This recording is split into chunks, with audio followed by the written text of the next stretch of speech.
This is the first video cast about creative research methods. I wrote a book on this which was published in 2015. It's a fast-moving field and quite a lot's happened since then, but nevertheless I think what I wrote is still quite relevant. So when I was writing the book, I really looked for examples of creative methods, and I read about 800 research reports. I think about 500 made them into the book, and about 100 are used as detailed boxed examples. So quite a big body of knowledge to draw on, and as I was doing that work, that reading, I became aware that the research that I was reading really fell into four broad categories. They're not mutually exclusive, of course, and some research falls into more than one, or falls into three, or in a few cases even all four. But essentially these categories are, as you can see, arts-based research. Some people think that is creative research methods, but actually it's just a subset, although an important subset. There's also some very creative work being done using technology in research. Mixed methods research is perhaps one of the most mature examples. And then there are transformative research frameworks, such as feminist research, participatory research, activist research, and so on. I've also become aware, since the book was written, that Indigenous methodologies are a pillar of their own.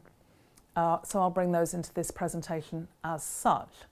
We'll be looking now at arts-based research. Then in the next video cast, I'll be looking at research using technology and mixed methods research. And then in the last video cast, I'll be covering transformative research frameworks and Indigenous methodologies. So people often think that arts-based research equals the visual arts, but again, that's not the whole story. Of course, the visual arts are included, but so are the performative arts, such as the arts of theatre and dance and song, comedy even. And the written arts, so fiction, poetry, playwriting, screenwriting, and music is included. I've already mentioned song, but there are other forms of including music as a facet of research. Also the technological arts, and this is of course where there's a crossover with research using technology. So video and film can be included in arts-based research. And storytelling, in a sense, all research is made up of stories. Stories are how we learn as human beings. We learn from stories that we hear from other people, and we tell stories to explain things to people we're talking to. And every research project is a story, is made up of many stories, whether it's quantitative, qualitative, or mixed methods. Numbers tell stories just as much as words do, and researchers need to write stories around the numbers, the words, the images that they collect and interpret. There's a key debate within the Euro-Western paradigm around arts-based research about how skilled you need to be in the arts techniques you want to use. And this is a kind of a spectrum of debate, really.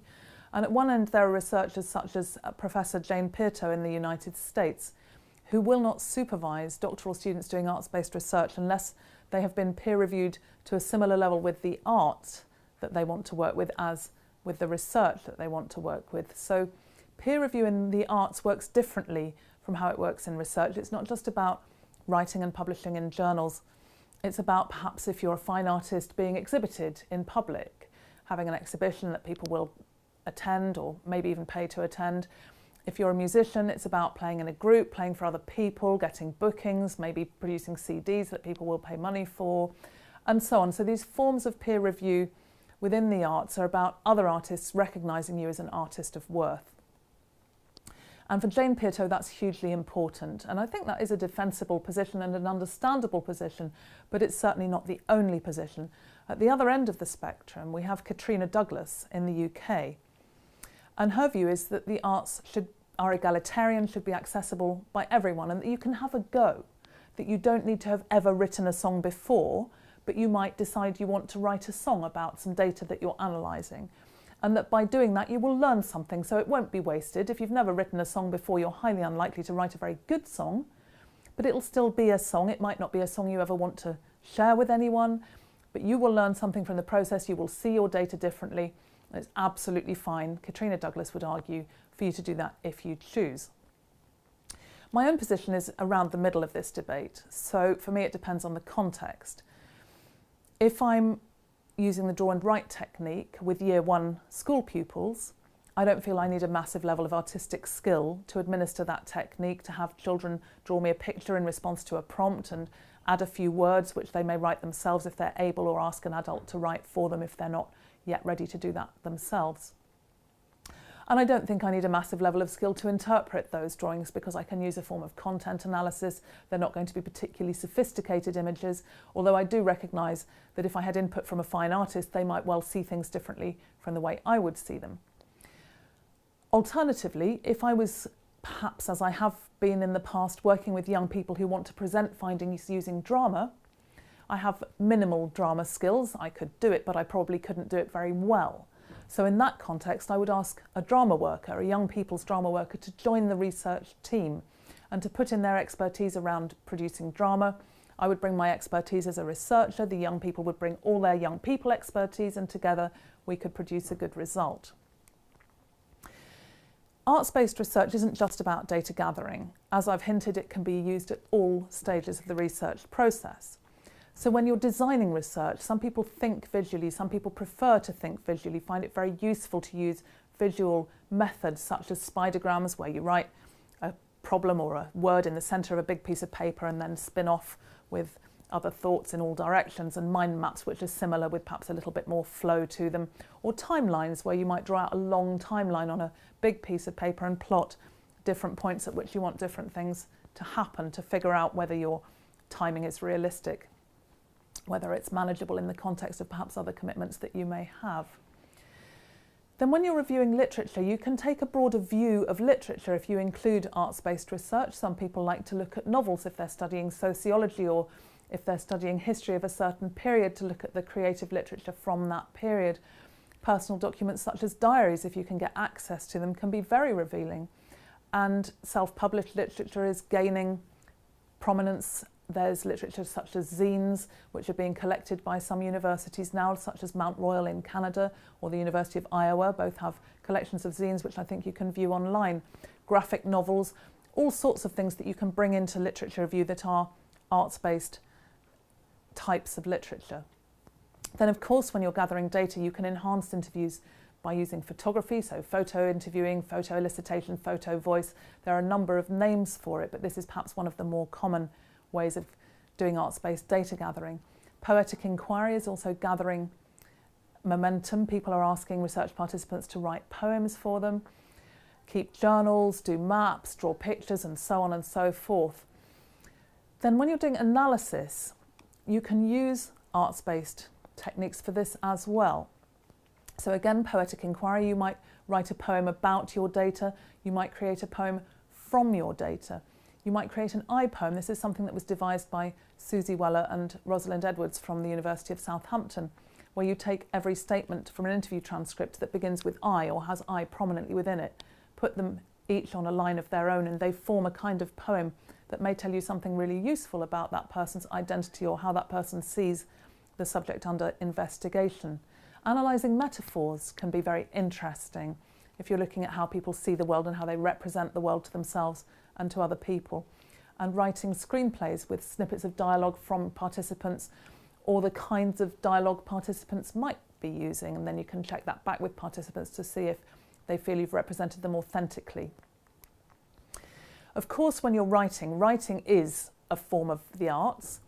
Even non-fiction writing is creative, I would argue. You're creating writing that wasn't there before, you're making a new argument, you're putting together words to make new sentences and sentences to make new paragraphs.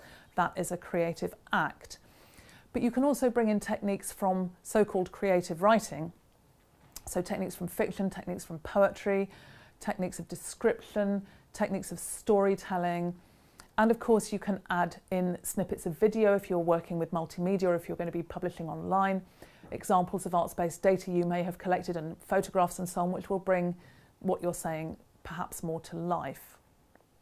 Then when you're presenting research, there's loads of scope for using arts-based techniques, for using illustrations on your PowerPoint slides, using diagrams, graphs and infographics and so on, for using short videos for people to watch, and if you're feeling brave or you have the skills, for using some drama or some song or interpretive dance.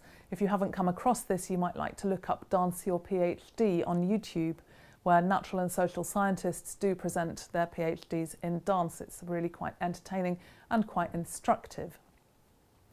And then again, when you're disseminating findings, of course, creative writing, but also exhibitions or installations, multimedia, and so on. There are various circumstances in which arts-based research is particularly helpful.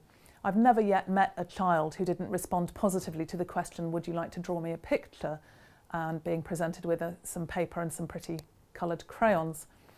It's also useful where there are verbal language barriers. So if you're working with people who you don't speak or don't fluently speak a language in common, or people who have difficulty communicating, there's been some great work done using arts-based techniques with people who have dementia, or people who have brain injuries, or post-stroke survivors, so on and so forth.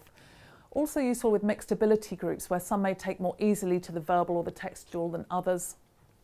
And it's also useful when you're working with particularly sensitive topics or emotive topics that might be hard to talk about, but much easier to draw a picture about or model about in clay or create a song about or whatever it may be.